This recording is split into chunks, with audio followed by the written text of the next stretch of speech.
Dr Bougadouma, président de l'association des Hédard City. Je remercie toute l'équipe, je leur souhaite une bonne réussite et bonne continuation. Je souhaite la bienvenue à tous nos gastro-entérologues et ceux qui sont venus de loin pour enrichir ce congrès, que je souhaite un excellent congrès. Honorable assistance, j'ai le plaisir de vous présenter, d'être parmi vous, les gastro-entérologues, et de vous présenter la prise en charge chirurgicale des colites aiguës graves. Comme tout le monde le sait, donc, comme ça a été dit tout à l'heure, donc la colite aiguë grave, c'est une inflammation aiguë du côlon qui peut révéler une méquille ou compliquer une méquille. Elle est particulièrement grave, elle complique une LCH et rarement une maladie de Crohn. La colite aiguë grave, c'est une urgence médico-chirurgicale qui peut mettre en jeu le pronostic vital à court terme. Le bilan initial doit éliminer une complication grave, surtout pour écarter une chirurgie et surtout écarter une surinfection digestive. La prise en charge doit être en concertation entre les gastro-entérologues, les chirurgiens et bien sûr les réanimateurs au milieu hospitalier. Le diagnostic, donc c'est un point essentiel pour la prise en charge. Il guide la stratégie et surtout la stratégie thérapeutique, médicamenteuse ou chirurgicale en urgence. Le diagnostic est défini par des critères clinico-biologiques inspirés par Touleau et Mitz. Et par contre, la gravité, elle est jugée par des images endoscopiques qui est actuellement primordiale et très importante de la réaliser avant tout autre examen morphologique, surtout pour permettre une évaluation pronostique et une aide de la décision thérapeutique. Deux situations différentes pour prendre en charge une colite aiguë grave. Soit la colite aiguë, elle est survenue sur une méquille connue, ou la méquille n'est pas connue au moment du diagnostic. Si la méquille est connue, là il faut se poser la question, s'agit-il d'une nouvelle poussée ou d'une surinfection? Parce qu'on sait que la colite aiguë grave, elle est rare sur les méquilles, mais elle est très grave. Donc je ne vais pas parler des autres causes qui ont été détaillées tout à l'heure par mon collègue. Maintenant, si la méquille n'est pas connue, donc il faut éliminer les autres causes de colite, à savoir infectieuse, ischémique, toxique et médicamenteuse. Le diagnostic de méquille, c'est un diagnostic d'élimination. Surtout, il faut éliminer une colite infectieuse, comme ça a été dit tout à l'heure. Pourquoi? Parce qu'une colite infectieuse, elle a des similitudes avec des méquilles et surtout être aggravée sous corticothérapie.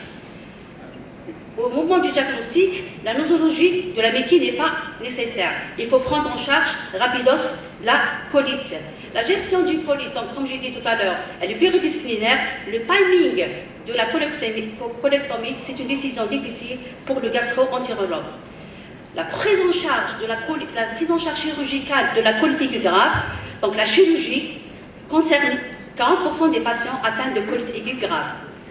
La colectomie doit être considérée comme un traitement de référence et non un traitement de dernier recours.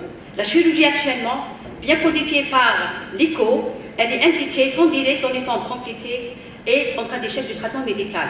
Toute la difficulté, c'est quand confier le patient au chirurgien.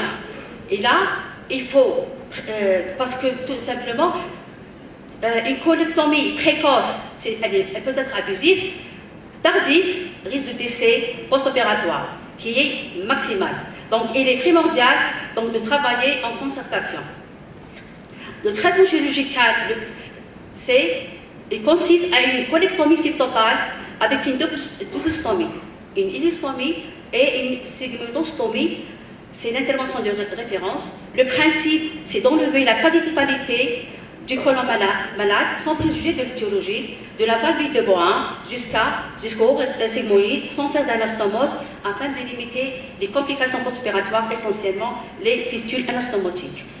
Pourquoi faire la sigmoïdostomie? Tout simplement parce qu'elle est indiquer, surtout en cas de doute du diagnostic sur la cause exacte de cette colite. On ne sait pas, les deux, la double stomie peut être confectionnée habituellement dans deux orifices différents, à droite, au niveau de la fosse iliaque droite, ou en bas de l'incision, ou à gauche. Sinon, on peut faire les deux stomies dans le même orifice au niveau de la fosse iliaque droite, pour faire le rétablissement de la continuité digestive par voie élective, et surtout pour éviter les complications post-opératoires, essentiellement les occlusions post-opératoires. Donc la colectomie segmentaire n'a aucune indication, risque de poussée grave sur le côlon restant. L'intervention de Elfman, donc on crée un orifice, un anus artificiel, on ferme le bout d'aval, donc le risque de sepsis post-opératoire, et il faut l'éviter. Selon l'étiologie, le rétablissement de continuité se fera dans 2 à 3 mois jusqu'à disparition totale des phénomènes inflammatoires. On a deux types d'anastomose, 2 types de rétablissement de continuité digestive, une anastomose iliorectale, anastomose ilioanale. Dans le cadre de la maladie de SIH, de rectocolite hémorragique, l'anastomose ilioanale avec réservoir ilial angie, protégée par une ileostomie temporaire et l'intervention de référence.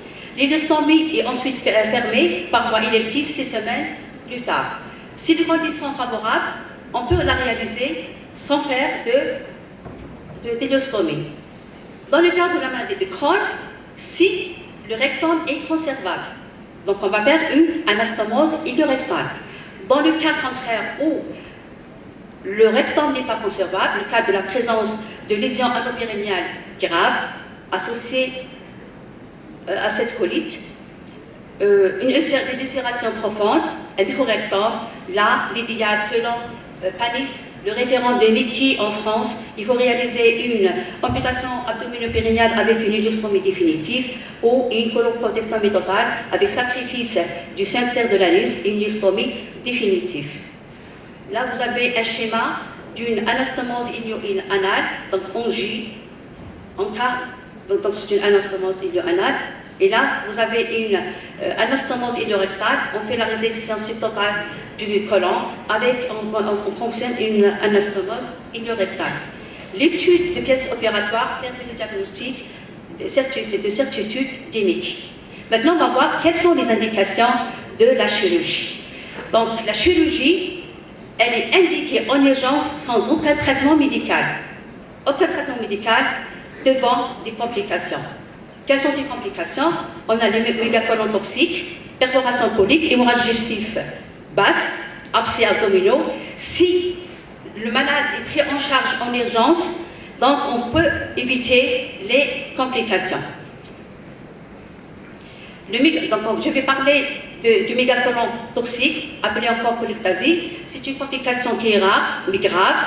Donc, on peut la soupçonner devant des diarrhées plus ou moins sanglantes, mais qui sont supérieures à 8 selles par 24 heures, des douleurs abdominales avec un tableau toxique associant une tachycardie, une fièvre, une hyperleucocytose.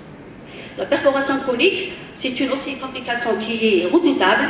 Le diagnostic est très facile devant une contracture abdominale, mais qui peut être faussée par des corticoïdes, devant un abdomen donc contracturé, une défense confirmée par la présence d'un pneumopéritoine sur les clichés, comme ça a été dit tout à l'heure, devant une colite grave. N'hésitez pas à demander un examen qui est simple, anodin, l'ASP, qui peut éliminer une perforation et même une distension plus de 6 cm. On peut aussi la révéler à l'ASP et demander une TTM abdominale.